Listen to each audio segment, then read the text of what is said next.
Hi everyone and welcome, this is the Apostate Prophet. Today I want to talk about the most essential ethical principles of Abrahamic religion, the most fundamental set of biblical rules, which Islam has no clue about. Yeah, I just don't know how I can say this without belittling Islam. I'm not even trying, all I have to do is explain Islam. Islam is little. Does that make sense? Because belittle, little... Whatever. When speaking of Abrahamic religion, people majorly speak of three religions: Christianity, Judaism, and Islam. The Ten Commandments are fundamental rules essential to the history and ethics of both Christianity and Judaism. Everybody knows about them. They form the basis of Jewish law. They come before everything else in Judaism. In Christianity, the Ten Commandments are considered the essential law given to people. Christians have only differed on how to use them and how to cite them. You would expect that Islam, which is also claimed to be an Abrahamic religion from the same God, the same books, and the same prophets, would also give great importance to these fundamental rules. And sometimes you would even think that it does, because Muslims do speak of the Ten Commandments when they recall the story of Moses. The problem is that Islam doesn't give us any information about the Ten Commandments. It seems that Islam is rather ignorant about this topic. I would love to ask Muslims the question, what are the Ten Commandments? Can you count them? Oh, you shall have no other gods before me, you shall not murder, you shall not steal? Interesting. In which Islamic text did you find that? It was not in an Islamic text? You found it in the Bible? That's strange. What are you supposed to say about the Bible? That you neither believe nor disbelieve in it, because the Bible is supposedly unreliable and corrupt according to Islam, right? Because the Jews and Christians supposedly corrupted their scripture at some point in history. It's just very hard to tell when and how and why. So all the information on the Ten Commandments comes from the Bible, and as a Muslim, you are not supposed to read the Bible. Islam can give you no information on what the Ten Commandments are. In fact, it can't even mention that there are 10 commandments. All that it can say is that Moses was given something by God. Allah. So think about this. Moses and the Ten Commandments are an essential part of Abrahamic monotheistic religion, a fundamental part of the history of religion, of morality, of the law. But it is absent in Islam, and Muslims have to look at the corrupt Bible to find out about their existence. According to the biblical tradition, the Ten Commandments were given to Moses on the Mount of Sinai after the Israelites escaped from Egypt, where they were enslaved. God communicated with Moses directly, made Moses lead his people out of Egypt, cut off the enemies that followed them, and on Mount Sinai, God gave Moses the Ten Commandments, followed by God's covenant agreement with the Israelites. This journey is described in so much detail in the Bible. Mine is just a very poor oversimplification. Oversimplification. But you know what? It is, of course, much poorer in the Quran, where nothing is really being said, except that Allah communicated with Moses on the mountain and gave him the scripture and all things. And we wrote for him on the tablets something of all things, instruction and explanation for all things, saying, take them with determination, and order your people to take the best of it. I will show you the home of the defiantly disobedient. This is again typical Quran. What the hell is all things? And God told him all things. That's what my 3-year-old son says. Mommy, let's buy all things. You know, that's how the mind of a 3-year-old works. He just thinks, why don't we just buy all things? Allah has the mind of a 3-year-old. I should just worship my son instead of worshipping Allah. I'm pretty sure he's not half as crazy as Allah and won't want the world to bow down to him or to be enslaved and killed. I hope.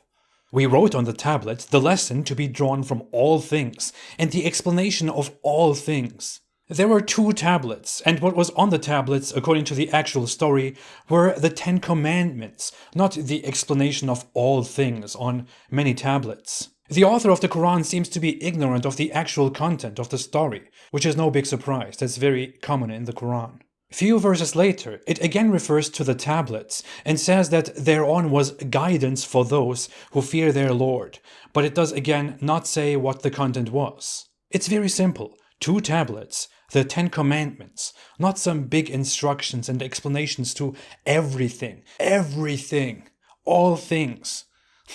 Since the Ten Commandments are completely missing in Islam, which is kind of weird, many Muslim apologists or scholars try to claim that certain parts in the Quran are a direct reference or reiteration or revision of the Ten Commandments. But the Quran neither calls them the Ten Commandments, nor does the Quran's content agree with the Ten Commandments. Jews and Christians among each other, list and number the Ten Commandments differently, which are found in Exodus and Deuteronomy in the Bible. But the commandments, with differences in numbering, are the following.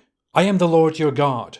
You shall have no other gods before me. You shall not make for yourself any graven image or idol. You shall not take the name of the Lord your God in vain. Remember the Sabbath day to keep it holy. Honor your father and your mother. You shall not murder. You shall not commit adultery. You shall not steal. You shall not bear false witness against your neighbor. You shall not covet your neighbor's house. You shall not covet your neighbor's wife. Nowhere in the Quran are these commandments repeated.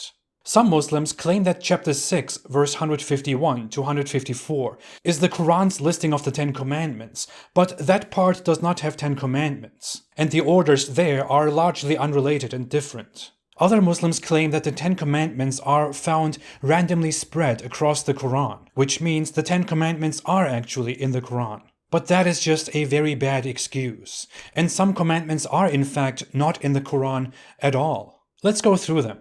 I am the Lord, your God. This one is already very funny. The actual text says, I am Yahweh, your God. But Yahweh doesn't even exist in Islam. Muslims have no idea who Yahweh is. Their God's name is Allah. I made an extensive video on this. It is very good. Please watch it after you watch this. I'm not praising my own videos. I'm just saying it's among the very good videos. It's one of my best videos. Whatever, it's good. You shall have no other gods before me, and you shall not make idols. These are in the Quran. The Quran is very aggressive about this issue.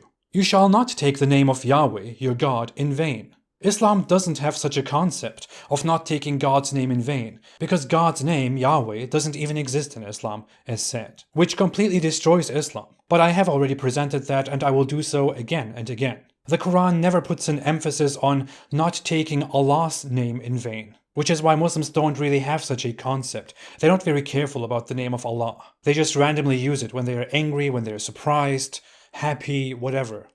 Remember the Sabbath day.